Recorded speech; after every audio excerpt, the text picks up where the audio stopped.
আচ্ছা, আমরা আমরা তো সিরিয়াল ক্রপস ডিজিজের একটু আলোচনা করছিলাম, সেখান থেকে রাইসের আমরা একটা ডিজিজ স্টাডি করছিলাম।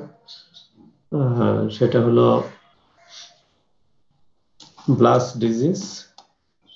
সেটা স্টাডিটা কিন্তু সম্পূর্ণ হয় নাই, একটু আংশিক বাকি আছে, সেটা একটু পরে হবে।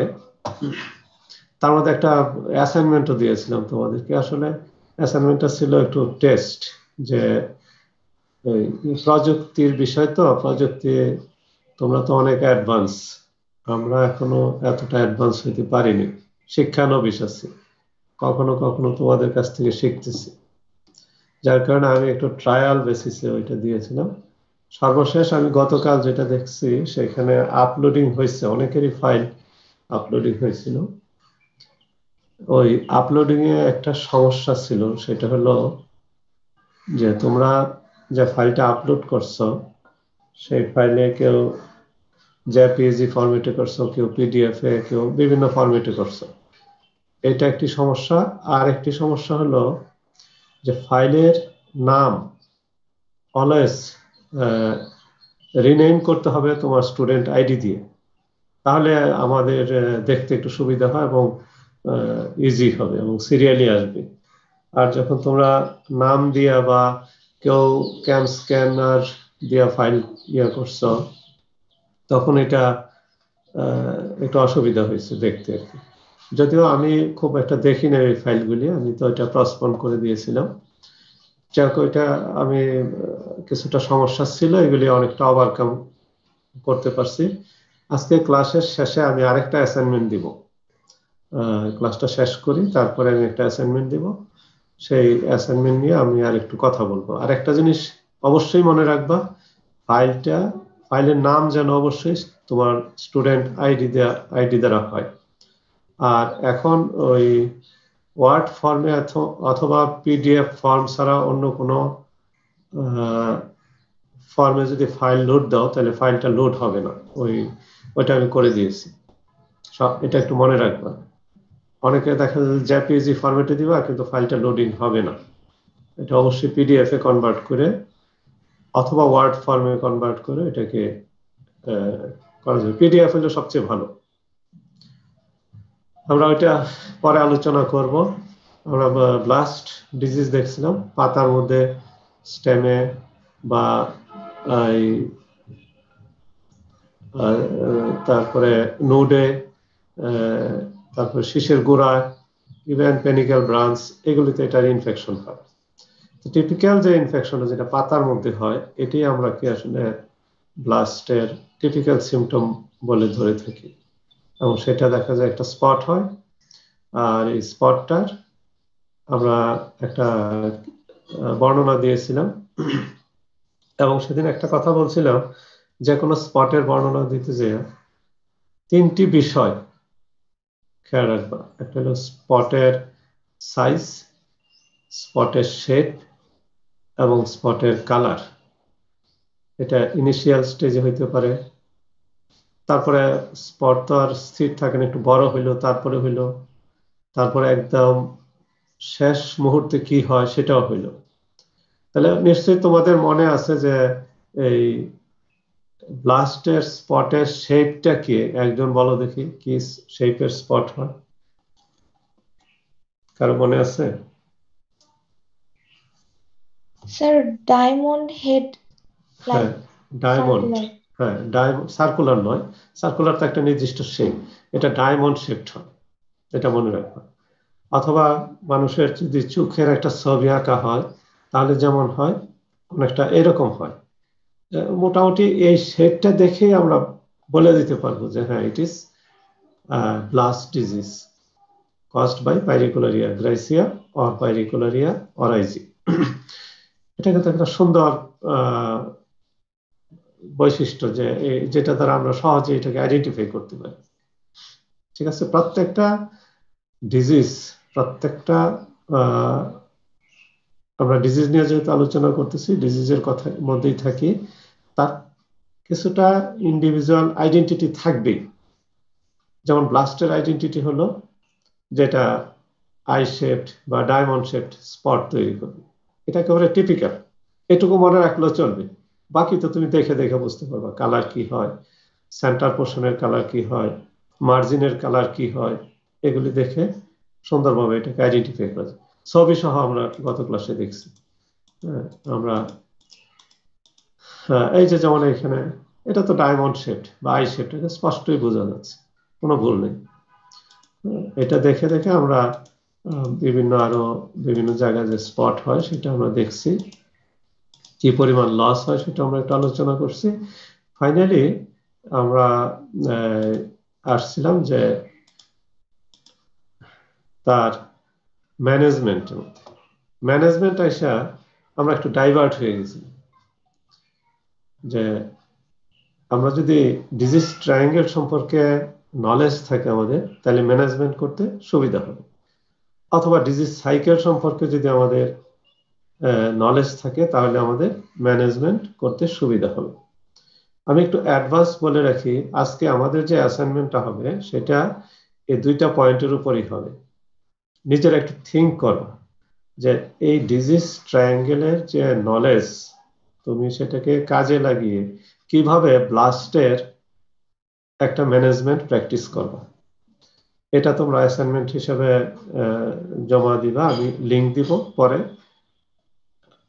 ডিজিজ ট্রায়াঙ্গেল এবং ডিজিজ সাইকেলের যে নলেজ যেটা তুমি আর্ন করলা, সেটাকে কাজে লাগিয়ে ব্লাস্টকে কিভাবে ম্যানেজমেন্ট করবে। এই অ্যাসাইনমেন্টটা জমা দেওয়ার পরে পরের ক্লাসে আমি এই ব্লাস্ট ডিজিজের ম্যানেজমেন্টটা আমার মতো করে আমি বলবো, এবং সেই ডিজিজ ট্রায়াঙ্গেল এবং ডিজিজ সাইকেলের নলেজকে কাজে লাগিয়ে।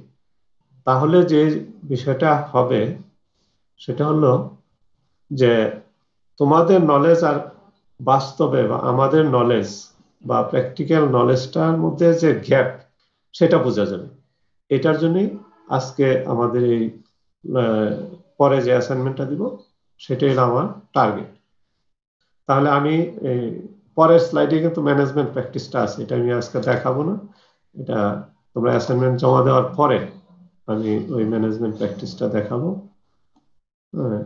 কাজে আমি ব্লাস্ট আজকে আমি এখানে শেষ করে দিচ্ছি।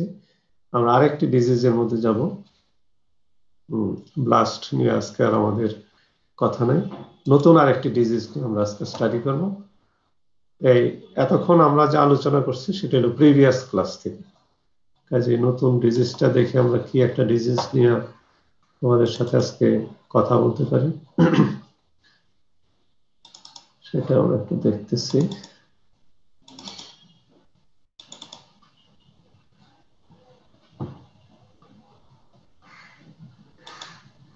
কমন একটা ডিজিজ, তোমার নাম শুনছ, ব্রাউন স্পট অফ রাইস। অবশ্যই তোমরা এই ডিজিজটার নাম লেভেল 2 থেকেই শুনে আসছো, কারণ এই ডিজিজটার সাথে ইতিহাসের একটি ঘটনা জড়িত আছে। ডিউরিং 1943 এই বেঙ্গল ফেমিন, 1943-তে কিন্তু অবিভক্ত বাংলা ছিল, ইন্ডিয়ান সাবকন্টিনেন্ট পুরাটাই ছিল, বাংলাদেশ, ভারত এবং পাকিস্তান, এই তিনটি কান্ট্রি একসাথে ছিল। ওই বিশেষ করে পশ্চিমবঙ্গ, ভারতের পশ্চিমবঙ্গ, ত্রিপুরা, তারপরে ওই আসাম বা মিজোরাম, এই অঞ্চলের এবং বাংলাদেশ সহ মানুষের প্রধান খাদ্য হলো rice, main staple food rice, আগেও ছিল এখনো কিন্তু রাইস। কাজে এই 1943-তে এই ব্রাউন স্পট ডিজিজটা এমন ব্যাপকভাবে হইল যে রাইসের ফলন ড্রাস্টিক্যালি কমে গেল। ওই সময় খুব ব্যাপকভাবে হয়েছে। যখন ফলন কমে গেল, খাদ্যের অভাব দেখা দিল। আরেকটি ঘটনা তোমরা জানো যে 1943 তখন কিন্তু দ্বিতীয় বিশ্বযুদ্ধ চলতেছিল সারা পৃথিবীতে, একটা অস্থির অবস্থা।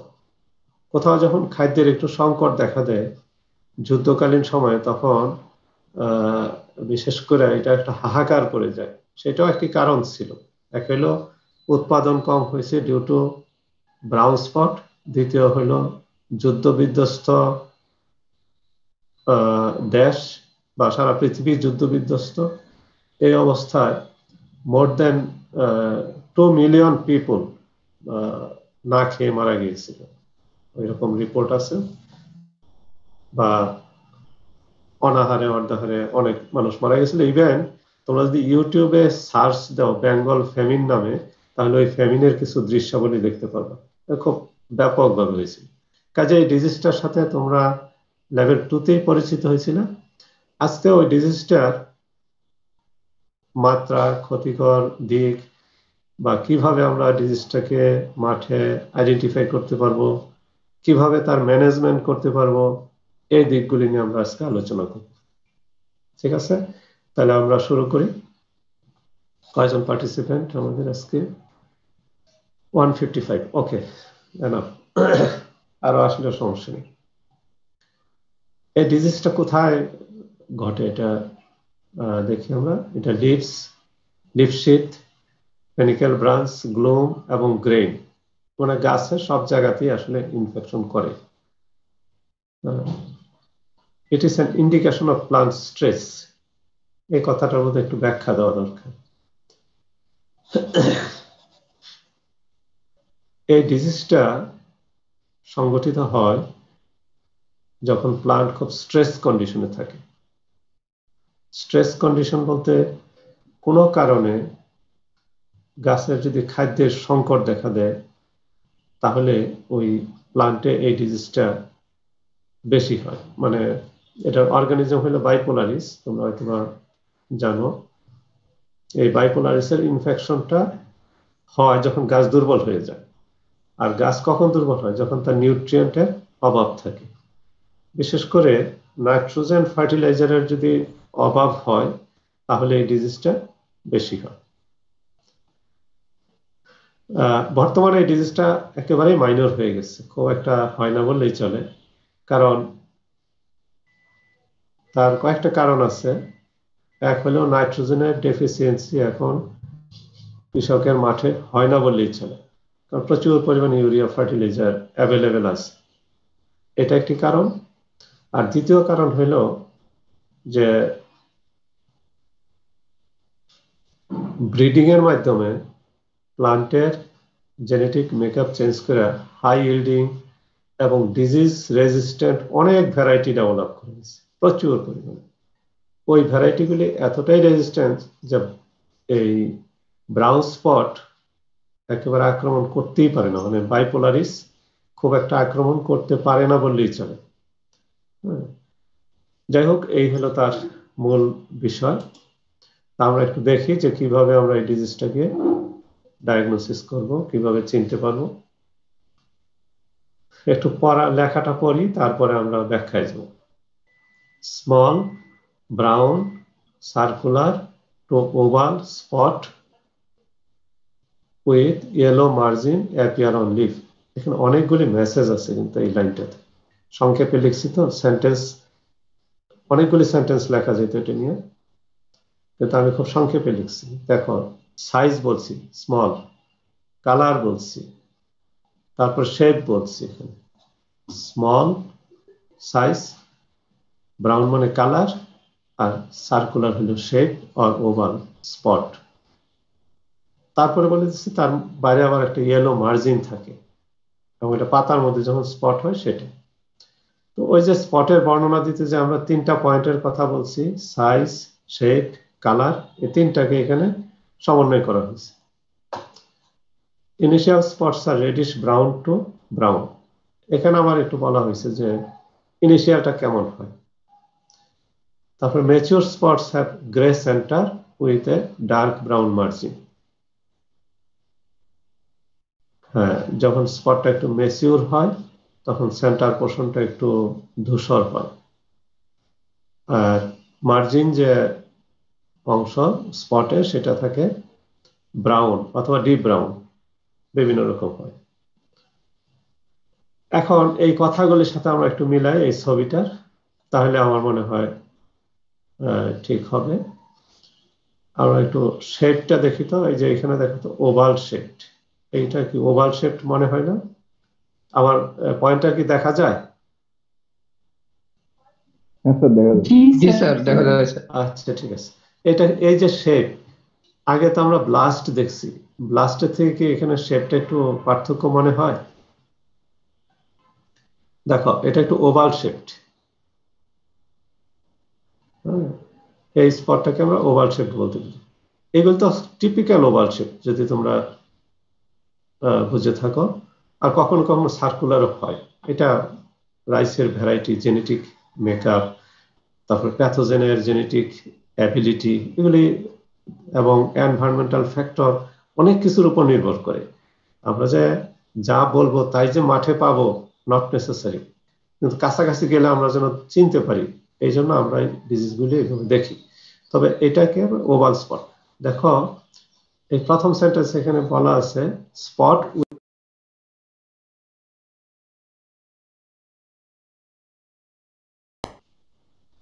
এই যে ইয়েলো মার্জিন আছে, চতুর্দিকে ইয়েলো একটা মার্জিন থাকে। এই যে দেখো এখানে এই স্পটটাতেও একই অবস্থা। এই শেপটা ওভাল শেপ, ওভাল, আমি বলবো oval shape spot, oval shaped. আচ্ছা, তারপরে হলো কারো মাইকটা আমাদের ডিস্টার্ব করতে, সেটা মিউট করে নাও। আচ্ছা, তারপরে আমরা যদি ম্যাচিওর স্পট, এটা ম্যাচিওর স্পটই আসলে, ইনিশিয়াল স্পট এখানে খুব একটা নাই। যেমন এই যে এখানে ইনিশিয়াল স্পট আমরা বলতে পারি, বা ইনিশিয়াল স্পট। এখানে দেখো একটু ইনিশিয়াল স্পট আছে, এটা একটু ইলংগেটেড স্পট পাতাতে। মাঠে গেলে অনেকগুলো এগুলি দেখা যায়, এই ছবিতে তো আর সব নিয়ে আসা যায় না, মাঠে গেলে এটা বোঝা যায়। তারপরে mature spot have grey centre. দেখো এটার যে centre portion, this is grey with dark margin, dark brown margin. সেন্টারটা গ্রে আর এটা হলো একটু deep deep brown colour. Just এই দুইটা দেখে, এইখানেও তুমি দেখো এই যে এখানে একটু ধূসর আছে, হ্যাঁ, তারপরে এই মার্জিন পোর্শনটা একটু ব্রাউন, আর বাইরে তো ইয়েলোইশ হ্যালো বা ইয়েলোইশ বলয় যেটা, এটা তো আমরা আগেই বলে আসছি, এটা এখানেও স্পষ্ট। তাহলে এই লক্ষণ দেখে আমরা ডিজিজটাকে ডায়াগনোসিস করবো, ইট ইজ ব্রাউন স্পট।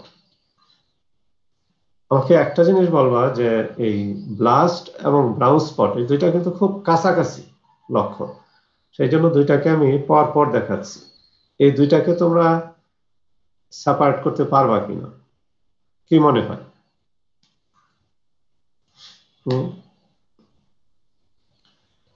কেউ নাই? আমার সাথে কেউ নাই? রাজ আছো? স্যার শেপ দেখে স্যার আলাদা করতে হবে। হ্যাঁ, এটা হচ্ছে আইস শেপ, হ্যাঁ এটা দেখে তোমরা বুঝতে পারবে। আর এটা হচ্ছে ওভাল শেপ, সার্কুলার শেপ। হ্যাঁ স্যার। ওভাল বা এখানে ওভাল শেপ বোঝা যাচ্ছে, সার্কুলার হয় এটা, কিন্তু ওই ব্লাস্টের সিমটমটা একেবারে টিপিক্যালি আইস শেপড হবে, হয়। জি স্যার। ঠিক আছে? জি স্যার। তোমরা অনেকে কি নাই নাকি আমার সাথে? কারণ কি? স্যার আচ্ছা, রেসপন্স করে না স্যার। নেটওয়ার্কের সমস্যা হচ্ছে স্যার মাঝে মধ্যে। ও নেটওয়ার্কের সমস্যা হয় না? আমার নেটওয়ার্কে কি সমস্যা হয় না তোমাদের? আমাদের থেকে। হ্যাঁ সেটা হতে পারে। তাহলে তো আমি কি একটু স্লো বলবো, তাহলে তোমাদের সুবিধা হবে? না স্যার। আচ্ছা ঠিক আছে, আমি আমি বলে যাই তাহলে একটু সুবিধা। আমি চাচ্ছিলাম যে তোমরা আসলে জিনিসটা শিখো। এখন তো অবসর, তোমাদের অবসর, আমাদের অবসর। ক্লাসে কিন্তু এইভাবে বলা যাবে না, ক্লাসে তো লেকচার দিয়ে চলে যাবে। এইভাবে হাতে ধরিয়ে ধরিয়ে দেখানো বা বুঝানো, এটা খুব কঠিন হয়ে যাবে তখন। যার কারণে একটু অবসর, যেহেতু আমরা একটু কথা বললে সুবিধা। ওকে, আমরা একটু অগ্রসর হই।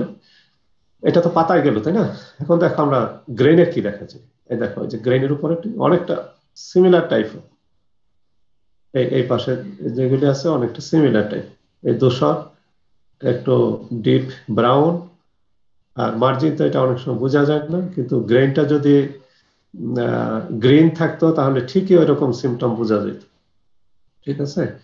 আর ফাইনালি যা দেখা যায় যে তার উপরে এই যে মাইসিলিয়াল ফাঙ্গাসের তো মাইসিলিয়াম থাকে, মাইসিলিয়াল গ্রোথ হয়, black velvety mycelial growth found on the surface of the grain.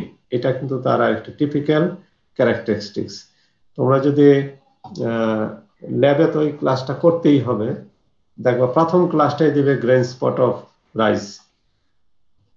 তখন একটা নিডেল দিয়ে জাস্ট এখান থেকে খোঁচা দিয়ে একটু স্লাইড করবা, দেখবা যে কনিডিয়া অর্গানিজমের কনিডিয়া মাইসিলিয়াম কনিডিওফোর খুব সহজে স্লাইডের মধ্যে চলে আসবে, এবং তোমরা দেখে খুব মজা পাবা কিন্তু যখন প্র্যাকটিক্যাল ল্যাবে ক্লাসগুলি হবে তখন এটা দিয়ে শুরু হবে, কারণ এটা খুব ইজি, নিডেল দিয়ে খোঁচা দেওয়ার সাথে সাথে এটা চলে আসে। এই জন্য এটা আগে দেওয়া হয়, ছাত্ররা খুব মজা পায় এটা দেখে। তাহলে আমরা দেখলাম কি যে more less similar types of spot appear on grain as in leaf, মানে লিফের মতো করেই গ্রেইনের মতো স্পট হয়। এবং গ্রেইনে আরেকটা জিনিস হয়, সেটা হলো ব্ল্যাক ভেলভেটি মাইসিলিয়াল গ্রোথ দেখা যায় যখন খুব সিভিয়ার ইনফেকশন হয়। এই দুটো হলো তার টিপিক্যাল ক্যারেক্টারিস্টিক্স। এখন আমি একটা কথা এখানে ভুল বলছি, তোমরা হয়তো খেয়াল করো নাই। আমি বলছি ব্ল্যাক ভেলভেটি মাইসিলিয়াল গ্রোথ, এটাকে আমি সিমটমের মধ্যে নিয়ে আসছি। আসলে এটা সিমটম নয়, এটা হলো সাইন। সাইন আর সিমটম এই দুটার মধ্যে একটু পার্থক্য আছে, তোমরা হয়তো জানো, তারপরে আমি বলতেছি যে সিমটমটা হলো change of plant due to infection. প্লান্টের দৈহিক শারীরিক বা গ্রোথের যে কোনো ধরনের পরিবর্তন, যেমন স্পট ব্লাইট, এগুলি হলো তার সিমটম। উইল্ট, এগুলি সিমটম। গাছের ইন্টারনাল বা এক্সটার্নাল যে পরিবর্তনগুলি হয় সেটি হলো তার সিমটম। কিন্তু প্যাথোজেনের ইনফেকশনের ফলে, মানে প্যাথোজেন আছে সেখানে, কিন্তু প্যাথোজেনকে বাইরে থেকে অনেক সময় দেখা যায় না। একটু কার ইয়াটা ডিস্টার্ব হচ্ছে, এটা মিউট করে নাও। কেউ কথা বললে একটু মিউট করে কথা বললে, আমার সাথে কথা বললে আনমিউট করে নিও। যেটা বলতেছিলাম যে সাইন এবং সিমটম, যখন প্যাথোজেনের প্যাথোজেনের উপস্থিতি খালি চোখে নেকেড আইতে দেখা যাবে অন প্লান্টের উপরে প্যাথোজেন তার অংশবিশেষ অথবা প্যাথোজেন ফুল বডি যদি খালি চোখে দেখা যায় তবে সেটাকে বলা হয় সাইন। আর প্যাথোজেনের ইনফেকশনের কারণে গাছের যে চেঞ্জ হয়, প্লান্টের যে চেঞ্জ, সেটা হলো সিমটম। ঠিক আছে, আমি একটা উদাহরণ দিই তাহলে সুবিধা হবে। তোমার চোখ ওঠা দিয়ে আমি সবসময় উদাহরণটা দিয়ে থাকি। তোমার চোখ উঠলো, তখন তোমার চোখকে লাল হয়ে যায় না? লাল হয়ে যায়। হ্যাঁ, লাল হয়ে গেলে এই যে চোখটা লাল হয়ে গেল, এটা হলো তোমার সিমটম। এই প্যাথোজেন আছে সেখানে, কিন্তু প্যাথোজেনটা আমরা খালি চোখে দেখতেছি না। চোখ লাল হয়েছে এটাই আমরা দেখতেছি, কাজে এটা হলো তোমার সিমটম। আর রাত্রে ঘুমায় আসছো, সকালে উঠে আর চোখ খুলতে পারতেছো না, কি হইলো? কিছু ময়লা এসে চোখের গোড়ায় লেগে গেছে, এবং সেখানে একটু পানি দিয়ে, গরম পানি দিয়ে একটু ভিজাই টিজে ওইটাকে আবার খুলে ফেলা। এই যে ময়লাগুলি, এগুলি হলো ব্যাকটেরিয়াল সেল, সেকেন্ডারি ইনফেকশন হয়। এই ব্যাকটেরিয়াল সেলগুলিকে আমরা সাইন হিসাবে বলবো। ব্যাকটেরিয়াল সেল আমি তো খালি চোখে দেখতেছি যে ময়লাটা, তাই না, একসাথে জড়ো হয়ে আছে, এই সেলটাই হলো সাইন। কে জানি প্রশ্ন করছিলাম, বলবো আমি আবার?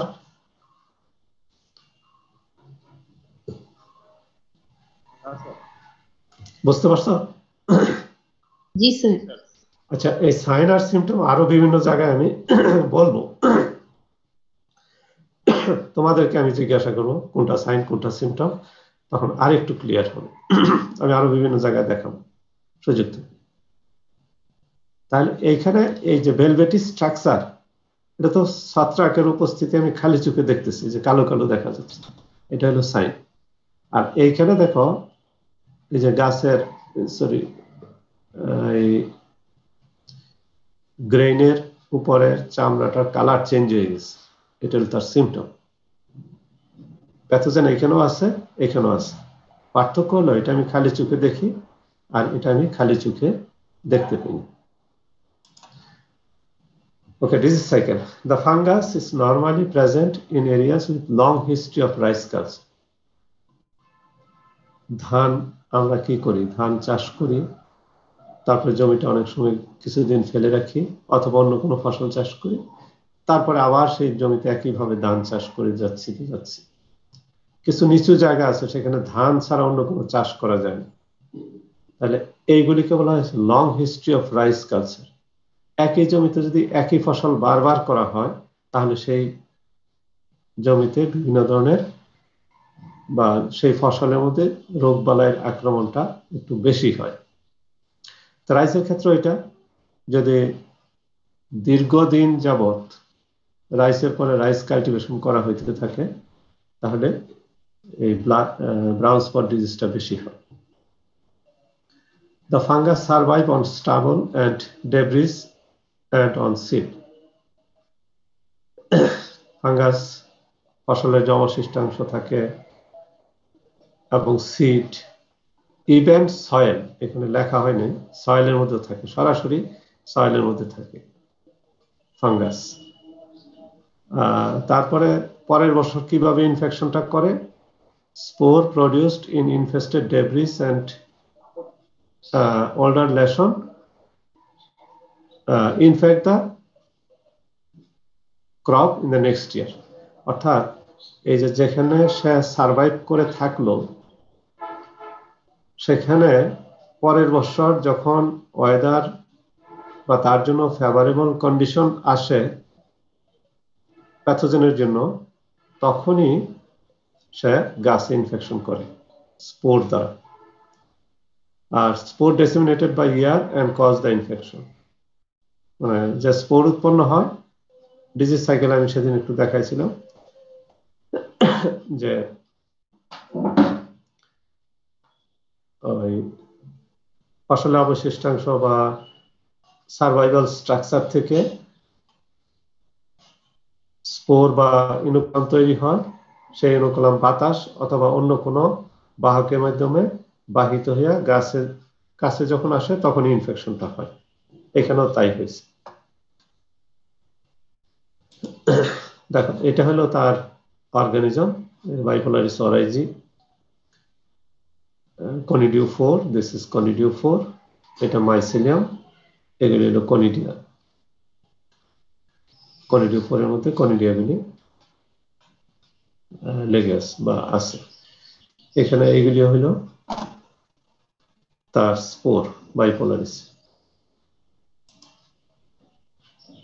ফেভারেবল কন্ডিশন, কোন কন্ডিশনে ডিজিজটা বেশি হবে? Brown spot indicates unfavorable growing condition or poor soil fertility. আমি বলছিলাম যে নাইট্রোজেন ফার্টিলাইজার যদি কম হয় অথবা গ্রোয়িং কন্ডিশনটা যদি কোনো কারণে আনফেভারেবল হয় তখন এই ডিজিজটা বেশি হয়। তো এখানে বলা আছে সাসেস ইনএডিকুয়েট নাইট্রোজেন ফার্টিলাইজার। তারপরে root pruning by rice water weevil, পানিতে এক ধরনের উইভিল থাকে, পোকা, রাইসের শিকড়কে কেটে দেয়। অনেক সময় শিকড় কাটলে তো গাছ এমনি দুর্বল হয়, কাজে সেখানে ইনফেকশনটা বেশি হয়। পুয়ার সয়েল, পুয়ার সয়েল বলতে যে সয়েলে ফার্টিলিটি কম, বিভিন্ন কারণে সয়েল পুয়ার হইতে পারে। আমরা রাস্তাঘাট তৈরি করি, কৃষি জমি থেকে মাটি কেটে এনে দেখা যায় যে রাস্তার উপরে ফেলতেছে, উপরের লেয়ারের মাটিটা, কিন্তু নিচের যে মাটিটা থাকে এটা অনেক সময় ফার্টিলিটি লস করে বা এতটা ফার্টাইল থাকে না। সেখানে যদি আমরা রাইস কাল্টিভেশন করি তাহলে সেখানে ডিজিজ বেশি হবে। আমরা কিভাবে ম্যানেজ করব?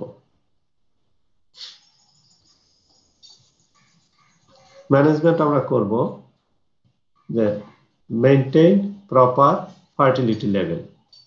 প্রথমে তো বলছি যে ফার্টিলাইজারের যদি ডেফিসিয়েন্সি থাকে তাহলে ডিজিজ বেশি হবে।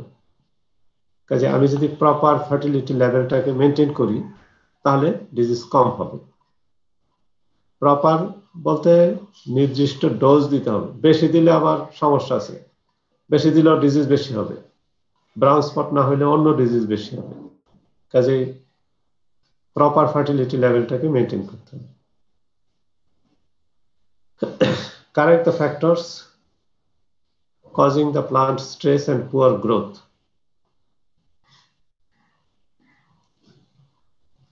প্লান্টের যদি গ্রোথ পুয়ার হয় তাহলে কি কারণে পুয়ার গ্রোথ হচ্ছে সেটা জেনে সেটা কারেক্ট করতে হবে। তারপর seed treatment with Provax at the rate of 0.3% of seed weight. সিড ট্রিটমেন্টের জন্য বিভিন্ন ধরনের ফাঞ্জিসাইড আছে, তার মধ্যে বাজারে যেটা খুব অ্যাভেলেবেল বর্তমানে সেটা হলো প্রোভেক্স, একটা ফাঞ্জিসাইড। এটা দ্বারা আমরা সিড ট্রিটমেন্ট করে দিলে এই ডিজিজটা অনেকটাই কন্ট্রোল হবে। আর তার রেট হলো 0.3% অফ সিড ওয়েট। সিডের যা ওজন তার 0.3% হারে ওষুধ মিশাইতে হবে। Foliar fungicide application are not recommended for control of brown spot. আচ্ছা, ব্রাউন স্পট ডিজিজটা কন্ট্রোল করার জন্য ফোলিয়ার ফাঞ্জিসাইড, বহু রকম ফাঞ্জিসাইড আছে যেটা স্প্রে করা হয়, এটা সাধারণত রিকমেন্ড করা হয় না। তার কারণ হইল আমরা এই যে প্রপার ফার্টিলিটি লেভেল এবং স্ট্রেস কন্ডিশনটাকে যদি আমরা রিমুভ করে দিতে পারি গাছের, তাহলে এমনি ডিজিজটা কমে যায়, গাছ নিজেই সেটাকে রেজিস্ট করতে পারে। কাজে আমরা অতিরিক্ত ফাঞ্জিসাইড, আননেসেসারি ফাঞ্জিসাইড প্রয়োগ করার প্রয়োজন নাই। আচ্ছা, এইটা নিয়ে আমার একটু কথা আছে এখানে, ম্যানেজমেন্ট নিয়ে। কারণ যেহেতু আমি আরেকটা ডিজিজের ম্যানেজমেন্ট তোমাদেরকে দিব, তোমরা একটু পার্টিসিপেট করবো আমার সাথে। সেটা আমরা বলছি প্রথমে যে ডিজিজ ট্রায়াঙ্গেল তো মনে আছে, হোস্ট প্যাথোজেন এনভায়রনমেন্ট, ঠিক আছে? হোস্ট প্যাথোজেন এনভায়রনমেন্ট, এই তিনটার ইন্টারঅ্যাকশনের ফলে ডিজিজ হয়। এটাকে আমরা ট্রায়াঙ্গেল দ্বারা দেখাইতে পারি। এবং এই ট্রায়াঙ্গেলের তিনটা উপাদানকে যদি আমরা ম্যানেজমেন্ট করতে পারি তাহলে ডিজিজ ম্যানেজমেন্ট হয়ে যাবে। ম্যানেজমেন্টগুলি কিভাবে করা যায় সেটা আমরা একটু আলোচনা করছিলাম সেদিন, আমি জানি না তোমাদের মনে আছে কিনা। তাহলে আমার প্রশ্ন হলো যে ফার্টিলিটি লেভেল যে আমি মেনটেন করলাম, তাতে করে এই ডিজিজ ট্রায়াঙ্গেলের কোন উপাদানটাকে আমি ম্যানেজ করছি? এটা কি হোস্ট প্যাথোজেন না এনভায়রনমেন্ট? এনিওয়ান? হ্যাঁ স্যার, হোস্ট। হোস্ট কিভাবে? প্যাথোজেন। প্যাথোজেন ব্যাখ্যা দিতে হবে কিন্তু। স্যার আমরা স্যার প্রপার নিউট্রিশন এনভায়রনমেন্ট হবে না? স্যার অনেক স্ট্রং হবে স্যার, ফলাফল প্যাথোজেন সহজে অ্যাটাক করতে পারবেন। এটা কি হোস্টকে আমরা রেজিস্ট করে দিচ্ছি নাকি? সেরকম না হলেও স্যার রোগ প্রতিরোধ ক্ষমতা স্যার তুলনামূলক ভালো থাকবে। হ্যাঁ, রোগ প্রতিরোধ ক্ষমতা যদি ভালো হয় তাহলে হোস্ট ম্যানেজমেন্ট। এনভায়রনমেন্ট কে বলছিল একটু বলো দেখি। জি স্যার, স্যার হচ্ছে পুর ফার্টিলিটি লেভেলে তো হচ্ছে প্যাথোজেনের জন্য ওটা হচ্ছে ফেভারেবল এনভায়রনমেন্ট থাকবে। জি জি জি, হ্যাঁ। তারপরে প্রপার ফার্টিলিটি থাকলে ওটা আনফেভারেবল হবে। হ্যাঁ, ফার্টিলিটিটা আমরা কোথায় প্রয়োগ করতেছি? সয়েলের মধ্যে নাকি? মানে ফার্টিলাইজার প্রয়োগ করতেছি আমরা সয়েলে। তাহলে সয়েলের মাইক্রো ক্লাইমেট বা মাইক্রো এনভায়রনমেন্ট কিছুটা চেঞ্জ হচ্ছে এখানে, তাই না? ফার্টিলিটি লেভেল যখন আমরা কারেক্ট করব কিছুটা চেঞ্জ হচ্ছে, এরকম কি চিন্তা করা যায়? জি স্যার। অন্যরা আরো কেউ সাপোর্ট করো? Sir environment. এনভায়রনমেন্ট। একজন বলছে হোস্টকে একটু রেজিস্ট করে দেওয়া যায় বা হোস্ট রোগ প্রতিরোধ ক্ষমতা বৃদ্ধি পায়, সেটাকে কি ইগনোর করা যাবে? না স্যার, না, করা যাবে না না। স্যার, দুটাই ঠিক। দুইটাই ঠিক আছে। হ্যাঁ, এখানে কিন্তু Exactly. রাইট, এখানে দুইটাই ম্যানেজমেন্ট হচ্ছে, ঠিক আছে। অবশ্যই ফার্টিলাইজার যখন প্রয়োগ করা হয় তখন তার হোস্টের একটা ইন্টারনাল রেজিস্ট করার একটু ক্ষমতা বৃদ্ধি পাচ্ছে, এটা যেমন সত্য, আবার তার এনভায়রনমেন্ট, সয়েলের যে মাইক্রো ক্লাইমেট বা এনভায়রনমেন্টাল যে চেঞ্জ সেটাও হচ্ছে। কাজে দুইটাই এখানে কার্যকর বলে আমরা ধরে নিতে পারি। অনেকটাই তোমরা বুঝতে পারছো। এগুলি কিন্তু একেবারে সুনির্দিষ্ট গণিতের মতো ডিমার্কেশন দিয়ে কোনোটার ব্যাখ্যা দেওয়া যাবে না, কিন্তু একটি ধারণা নেওয়া যাবে আমাদের, ঠিক আছে। ওকে, আমরা পরের পয়েন্টটাতে যাই। Correct the factors causing the plant stress and poor growth. এখানে কি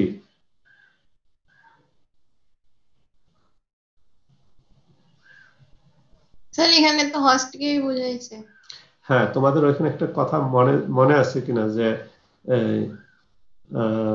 একটা হলো ক্রপ ম্যানেজমেন্ট, একটা পয়েন্ট ছিল, কে জানি একটা প্রশ্ন করছিল ক্রপ ম্যানেজমেন্ট আর হোস্ট ম্যানেজমেন্টের মধ্যে পার্থক্য কি। তাহলে এটা কি আমরা এনভায়রনমেন্টের যে একটা পয়েন্ট ছিল ক্রপ ম্যানেজমেন্ট, ওইটার মধ্যে নেওয়া যাবে না? জি স্যার, যাবে। একটু চিন্তা করে দেখো। তোমাদের হয়তো ওই জিনিসটা এখনো ওই যে ডিজিজ ট্রায়াঙ্গেলের উপাদানগুলি একেবারে তোমাদের মুখস্থ নাই এখন, যার কারণে অনেক সময় ধরতে একটু অসুবিধা। মুখস্থ করার প্রয়োজন নেই, আমরা এমনি একটু আলোচনা করি, আমার তো কিছুটা ধারণা আছে, তোমাদেরকে আমি হেল্প করছি জাস্ট। হ্যাঁ, তাহলে আমরা এখানে যদি আমরা কি কারেকশন করে দিতে পারি পুয়ার গ্রোথ যে কন্ডিশন, সেটাকে কারেকশন করলে আমরা আসলে ক্রপ ম্যানেজমেন্ট করতেছি কিছুটা। এনভায়রনমেন্টের একটি উপাদান আছে ক্রপ ম্যানেজমেন্ট, আর জানি কি কি ছিল, ফার্টিলাইজার ম্যানেজমেন্ট, ইরিগেশন ইত্যাদি ইত্যাদি কি পয়েন্ট ছিল, আমারও মনে নেই। তাহলে ওইটাকে আমরা ধরতে পারি। আমরা আসি থার্ড পয়েন্টে, সিড ট্রিটমেন্ট উইথ প্রোভেক্স। এখানে আমরা কাকে ম্যানেজ করতেছি? এখানে তো ক্রপ হোস্টকে ম্যানেজমেন্ট। স্যার, হোস্টকে, হোস্ট প্যাথোজেন ম্যানেজমেন্ট।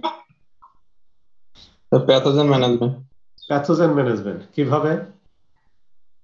স্যার এটা ইউজ করে তো আমরা মানে প্যাথোজেনকে একরকম মেরে ফেলতেছি, সেজন্য গুড। এটা এখানে আরো অ্যান্সার থাকতে পারে, কিন্তু এটাও একটা অ্যাকুরেট অ্যান্সার। হ্যাঁ, প্যাথোজেনকে মেরে ফেলতেছি, তার মানে কি সিডের গায়ে যে প্যাথোজেন ছিল, ডিজিজ সাইকেলের কথা চিন্তা করো, সিডের গায়ে যে প্যাথোজেন ছিল সেই প্যাথোজেনটাকে আমরা মেরে ফেলতেছি, মানে ইনোকুলাম লেভেলটাকে আমরা কমায় দিচ্ছি, রিডিউস করে দিচ্ছি। ইনোকুলাম লেভেল যখন আমি রিডিউস করে দিচ্ছি প্রাথমিক ইনোকুলাম, তখন সেই মাঠে যদি কিছু ইনোকুলাম যায়ও তাহলে ডিজিজটা কম হবে। আসলে এখানে আমরা প্রাকারান্তরে ইনডাইরেক্টলি আমরা প্যাথোজেনকে ম্যানেজমেন্ট করতেছি। খেয়াল করে দেখো স্যার এখানে তো স্যার হোস্টেরও স্যার রেজিস্ট্যান্স বৃদ্ধি পাচ্ছে স্যার। তো সব জায়গাতেই হোস্টে তো নিজস্ব একটা ক্যাপাসিটি আছে, কিন্তু জি, স্যার। তুমি সিড ট্রিটমেন্ট করে আসলে হোস্টের রেজিস্ট্যান্স বৃদ্ধি করার চেয়ে তুমি যেখানে ইনোকুলাম লেভেলটাকে, প্যাথোজেনের লেভেলটাকে কমিয়ে দিচ্ছ, এটা হলো বেশি কার্যকরী। জি স্যার, বুঝতে পারছি। হাত ধুইতে বলে না, হাতে তো তোমার ইনোকুলাম আছে, এটা হলো সোর্স অফ ইনোকুলাম। কোভিডের ইনোকুলাম হাতে আছে, শরীরের বিভিন্ন অংশ আছে, বলে যে বাইরে থেকে এসে গোসল করবেন, হ্যাঁ, শাওয়ার নিবেন, তার মানে কি এটা কি আমি সমস্ত প্যাথোজেন আমার মরে গেছে কোভিডের প্যাথোজেন? না, কিছু ইনোকুলাম আমার কমে গেছে, হাতে থাকে, মুখে থাকে, নাকে থাকে, বিভিন্ন জায়গাতে থাকে। আমি যদি ওয়াশ করি বডিটাকে, আমার ইনোকুলামের লেভেলটা কমে যাবে। আরেকটা জিনিস মনে রাখবা, যে কোনো ডিজিজ সংগঠনের জন্য একটি নির্দিষ্ট অ্যামাউন্টের ইনোকুলাম দরকার। তোমার একটা বা দুইটা স্পোর বা কনিডিয়া ঢুকলো শরীরে, এইটা শরীর এমনি মেরে ফেলবে। কিন্তু যখন হাজার হাজার ঢুকে গেল, তখন কিন্তু শরীর সেটাকে বা প্লান্ট সেটাকে ফাইট দিয়ে কুলাইতে পারে না। মানে প্লান্ট পরাজিত হয়ে যায় কখনো কখনো, বা শরীর পরাজিত হয়ে যায়। তখনই কিন্তু এই আমরা রোগ দ্বারা আক্রান্ত হই। ঠিক আছে, প্রতিনিয়ত আমরা অসংখ্য জীবাণু গ্রহণ করতেছি না শরীরে, নিঃশ্বাসের সাথে বাতাসের সাথে, তাহলে আমাদের রোগ হয় না কেন? কারণ অনেক সময় ওই অ্যামাউন্ট অফ ইনোকুলাম কম যায়, আর দ্বিতীয়ত হলো বডি তো সেটাকে রেজিস্ট করার জন্য সবসময় প্রস্তুত থাকি, এই কারণে। তাহলে এখানে আমরা বলতে পারি যে সিড ট্রিটমেন্ট করে আমরা প্যাথোজেনকে ম্যানেজ করতেছি। ঠিক আছে, তারপরের অংশটা আর এখানে আমাদের দরকার নেই। এই তিনটা পয়েন্ট আমরা যে আলোচনা করলাম, তার উদ্দেশ্য হলো তুমি কিন্তু এই তিনটা পয়েন্ট, ওই যে আজকে যে অ্যাসাইনমেন্ট দিব, সেই অ্যাসাইনমেন্টের সাথে এরকম ভাবে চিন্তা করে করে যে আমার সোর্স অফ ইনোকুলাম কি আছে, ইনোকুলামকে আমি কিভাবে, দিন অ্যাসাইনমেন্ট তো আপলোড করতেই পারি নাই। আজকে আশা করি পারবা, সমস্যা নাই তোমাদের। অনেকে আমাকে বলছো যে স্যার এটা কি নাম্বার থাকবে কি থাকবে না বা ইত্যাদি। তোমরা এগুলো নিয়ে একেবারে চিন্তাই করো যে নাম্বার থাকবে কি থাকবে না। আমি তো উদ্দেশ্য আমার নাম্বার দেওয়া না, আমার উদ্দেশ্য হলো তোমাদেরকে একটু শেখানো যে প্লান্ট প্যাথোলজি এটা খুব মজার এবং ইন্টারেস্টিং, এটা আমার উদ্দেশ্য। তোমাদের যদি উদ্দেশ্য নাম্বার, তোমরা ইয়ার পরে মানে আমার ইভালুয়েশনের পরে তোমরা দেখবো সবাই একটা খুব ভালো নাম্বারই পাবো আশা করি, যদি শিখো। আর অনেকে শিখবে না, তাদের নাম্বার তো সেরকম হবে, এটা তো কোনো সমস্যা নেই, ভেরিয়েশন থাকবে, অসুবিধা নেই। যে স্যার হ্যাঁ ওইটাতে নাম্বার থাকবে কি থাকবে না, আমি এগুলি এখন ট্রায়াল দিচ্ছি, অন ট্রায়াল। যখন তুমি খুব পারফেক্ট হবা কিছুদিন চর্চা করার পরে, তখন আমি একেবারে ওই পরীক্ষার জন্য অ্যাসাইনমেন্ট দিব, ওই অ্যাসাইনমেন্টগুলি করে সাবমিট করবো, ওইগুলিতে ফাইনাল ইভালুয়েশন, এগুলো ইভালুয়েশন হবে। ঠিক আছে, কোনটা ফাইনাল ইভালুয়েশন হবে সেটা আমি দিব, কিন্তু এইগুলি বি কেয়ারফুল, তোমরা একটু চর্চা করে করে সবাই আপলোড করো। আমি 2 নাম্বার ম্যানেজমেন্টে আরেকবার যদি বলতেন। হ্যাঁ, 2 number, correct the factors causing the plant stress and poor growth. গাছের গ্রোথ কেন কমে যাচ্ছে সেটা তুমি ম্যানেজমেন্ট করো। যেমন তুমি যদি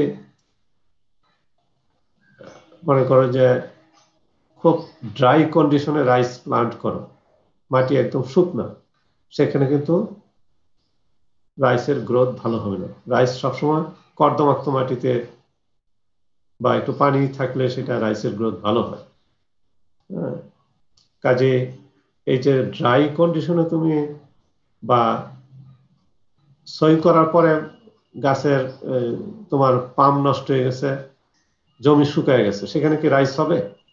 হবে না। এটা হলো পুয়ার গ্রোথের একটা কারণ, যে তোমার ইরিগেশনের অভাব হইল পুয়ার গ্রোথের কারণ, এটাকে তোমার কারেক্ট করতে হবে। তাহলে ইরিগেশন দিলে কি হবে? এনভায়রনমেন্টটা একটু চেঞ্জ হবে না? অবশ্যই চেঞ্জ হবে।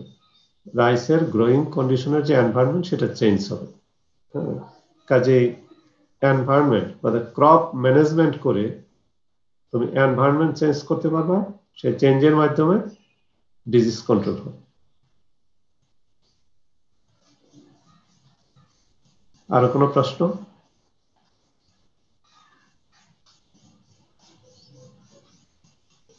হ্যাঁ, আশা করি তোমরা এইটা বুঝতে পারছো। আমরা আরেকটা ডিজিজের মধ্যে যাব এখন, ওই ব্রাউন স্পটিং, কিন্তু এটা ন্যারো। হ্যাঁ, জাস্ট ওই একটা বা দুইটা স্লাইডই আছে, এটা বেশি নেই। এর লক্ষণটা কি দেখো, elongated, narrow, elongated brown spot appear on leaf এটা সাধারণত বেইনের সাথে প্যারালালি থাকে, আর তার বাইরের দিকে এরকম একটা ইয়েলোইশ বলয় বা ইয়েলোইশ হ্যালো থাকে।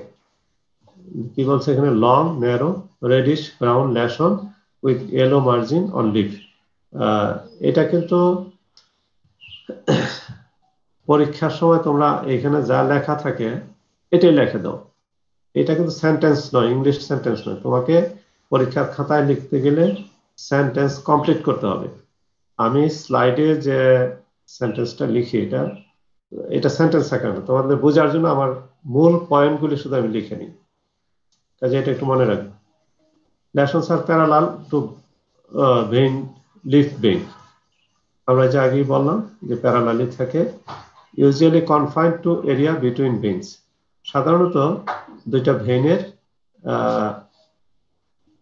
ভেইনের মাঝামাঝিতে এটা কনফাইন্ড থাকে। এই যে এই পাশে দেখো এটা ড্রাই হয়ে গেছে, পাতাটা ড্রাই হয়ে গেছে, তারপরেও ওই ইনফেকশনের যে অংশটা সেটা দেখা যাচ্ছে, বোঝা যায়। এটা সার্কোস্পোরা নামক এক ধরনের ফাঙ্গাস দ্বারা হয়। ওই ব্রাউন স্পট আর ন্যারো ব্রাউন স্পট খুব কাছাকাছি লক্ষণ, শুধু শেপের মধ্যে পার্থক্য, সেই জন্য এটাকে এখানে প্রেজেন্ট করা হয়েছে। আর এটা সম্বন্ধে আর বিস্তারিত কোনো কথা নেই। তাহলে আমরা আজকে আমাদের যে অ্যাচিভমেন্ট সেটা হলো ব্লাস্ট এবং ব্রাউন স্পট, এই দুইটা ডিজিজকে আমরা সেপারেট করতে পারবো কিনা।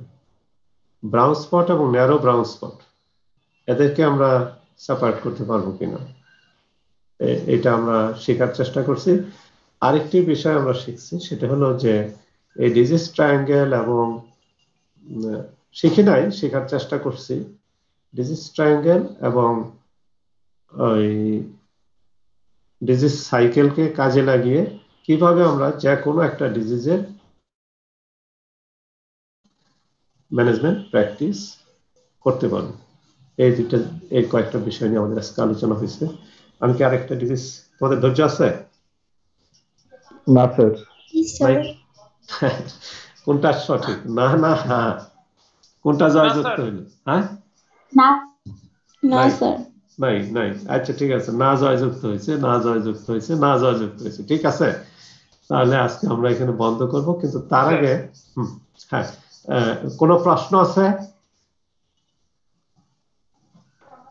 স্যার অ্যাসাইনমেন্টে কিভাবে লিখবো একটু হিন্ট দিতেন স্যার। ওই তো আজকে তো হিন্ট দিয়ে দিলাম যে ব্রাউন স্পটের যে যেভাবে বলছি, তোমরা নিজের মতো করে ওটা তো একটু স্টাডি করতে হবে, যেটুকু আমি পড়াইছি সেটা স্টাডি করে সেখান থেকে তোমাকে বের করতে হবে খুঁজে, যে হ্যাঁ তোমরা লেখো না কেন, তোমাদের কি ক্রিয়েটিভিটি আছে সেটা আমি দেখতেছি।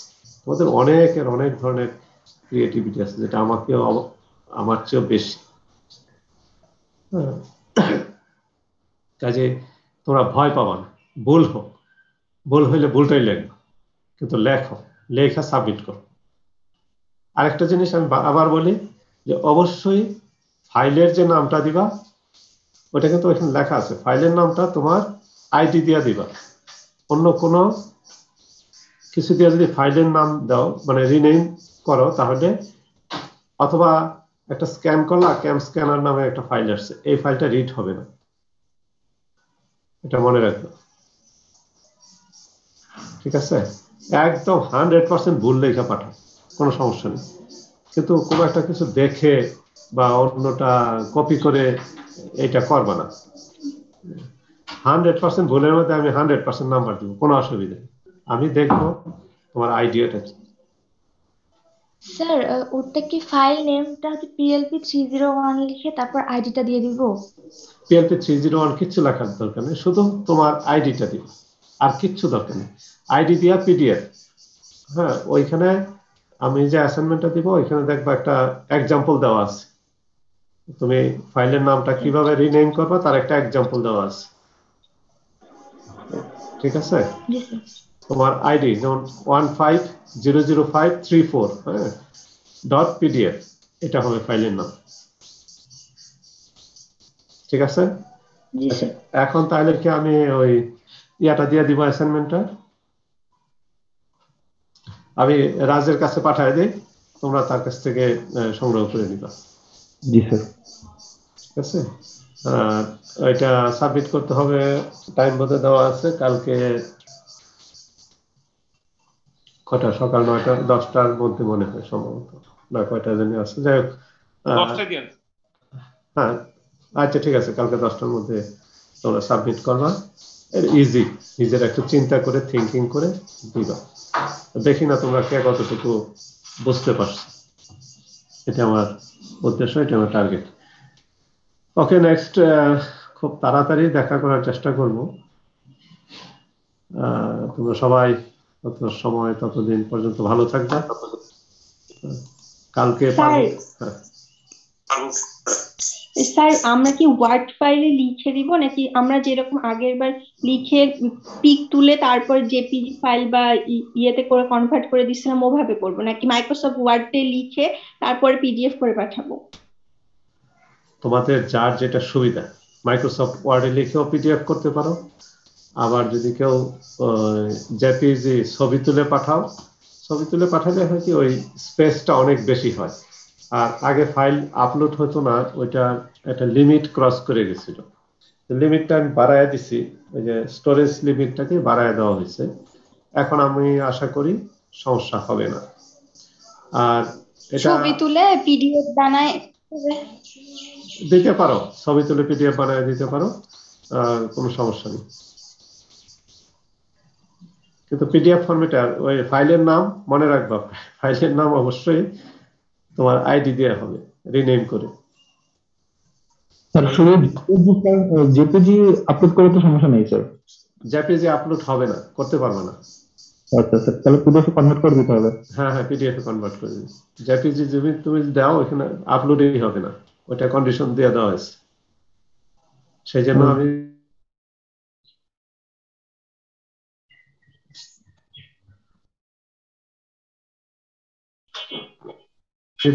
বারবার বলতেছি, এই ফাইল আপলোড নাও হয় তাতেও কোনো সমস্যা নেই, আপলোড হলো না তাতেও কোনো অসুবিধা নেই।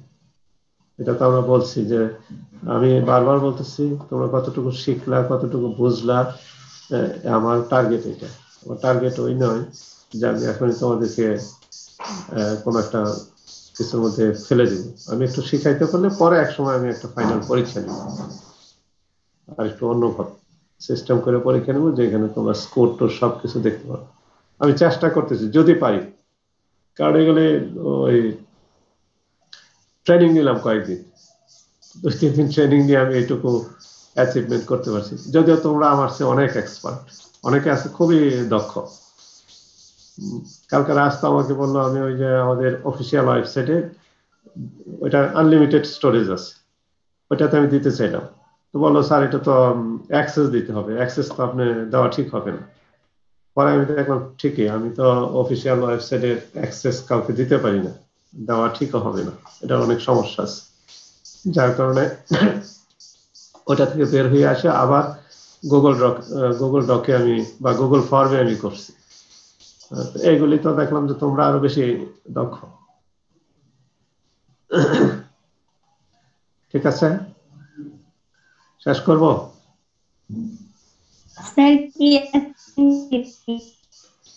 তোমার কথা বোঝা যাচ্ছে না, আবার বলো। স্যার অ্যাসাইনমেন্টটা স্যার ব্লাস্টের উপর না স্যার লিপ স্পটের উপর স্যার, ব্রাউন লিপ? ব্লাস্ট ওইখানে দেখবো লেখা আছে। আচ্ছা, অ্যাসাইনমেন্টের কোশ্চেনের মধ্যে লেখা আছে। আরো কোনো প্রশ্ন কারো? স্যার